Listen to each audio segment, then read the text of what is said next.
Oh, that'll do it. You don't have to worry about me. You do not have to worry about me.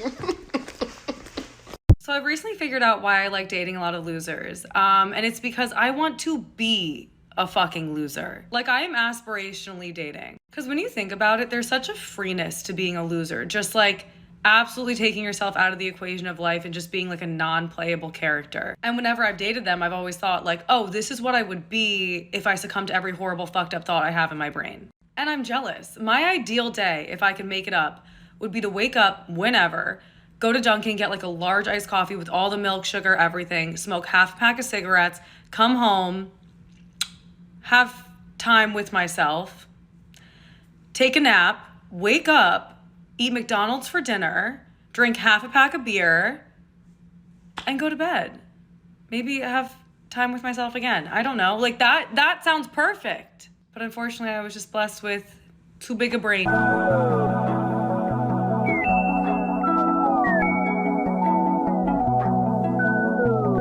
35, the experiences that you have at that point is just, a little bit too. Oh, so women 35 and over are too much. Too much for you, huh? Is it that by 35 I learned my worth? Is it that by 35 I didn't need an insecure man to validate my beauty anymore? Is it that by 35 I achieved the kind of self-sufficiency and independence that an undeserving man would only take away from? Is it that by 35 I learned what the markers of lying, cheating, manipulation, and narcissism looked like? Is it that by 35 I got an incurable STI from a man that didn't respect me enough to be honest with me? Is it that by 35 I had already endured a miscarriage, divorce, and learned what processing pain looks like? Is it that by 35 I did enough therapy and still am to work through my wounds, insecurities, and self-limiting beliefs? Is it that by 35 I had to learn what safety looked like because the reality for anyone dating men is that they're actually our biggest threat? Is it that by 35 I learned what mutual respect, proper communication, and emotional depth felt like? Is it that by 35 I finally realized that my attraction wasn't limited to any gender? Hallelujah! Or is it that by 35 I learned that there's a well of pleasure within me that not many a man can tap into before tapping out after getting his in 2 minutes? And while we continue to age gracefully and mature as nature intended, you'll still want women in their 20s while the tides of time tear you apart. Because you just want someone at the age you were stunted at. The moment that you equate value to what a man has instead of who he is, you're already losing. You understand me? Because who he is how he gonna treat you. You understand me? And what your future gonna look like.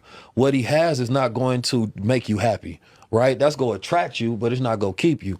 But unfortunately, there are a lot of women who live in a delusion of what value is. This is ghetto. I like ghetto shit, but not this shit. This shit is corny ghetto. So, if you're gonna deal with bitches, you must have preparation prepared for disrespect. It ain't no way around it. They gonna disrespect you, nigga.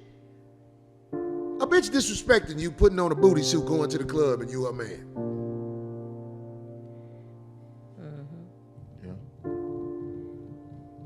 You don't get mad at the bitch. You just be like, oh, that's what you on? Have a good time. While you're setting up your future with a bitch that's worth something. But you can't say these hoes from being who these hoes really are. That is. You're talking about generations of whores that they don't teach you in school. There are women put out here to be fuck toys. They not to be cuffed and built around. You fuck them, you tell them good shit, and you pat them on the back as they leave. Women are hypergamous, which means they meet across and up dominance hierarchies. And so if you're a male who's successful in a given hierarchy, the probability that you're going to have additional mating opportunities is exceptionally high. It's an unbelievably good predictor of that. That hypergamy is a very uncomfortable discussion. Yes, it certainly is. Well, there's plenty of uncomfortable discussions to be had. That's a big one, though. It is. The idea that it defines women's sexual choices by the fact that they want bigger, better. They want someone who's more successful, someone who's higher on the social ladder than what they're accustomed to or what they have Yeah, well, now. what women do is, that, like, mate choice is a very difficult problem. So how do you solve it? Well, here's how women solve it. Throw the men in a ring, let them compete at whatever they're competing at, assume that the man who wins is the best man, marry him. It's a brilliant solution. Talk of the show, viewers really like you. She hitting on me. You see her hitting on me? No, I'm not had to do that. She didn't have to do that. You saw that? Oh, wait. What's up, baby? These girls, these hoes. Wait, you gotta give me attention. I feel very neglected. I feel really neglected. So, this is kind of close. I'm getting nervous.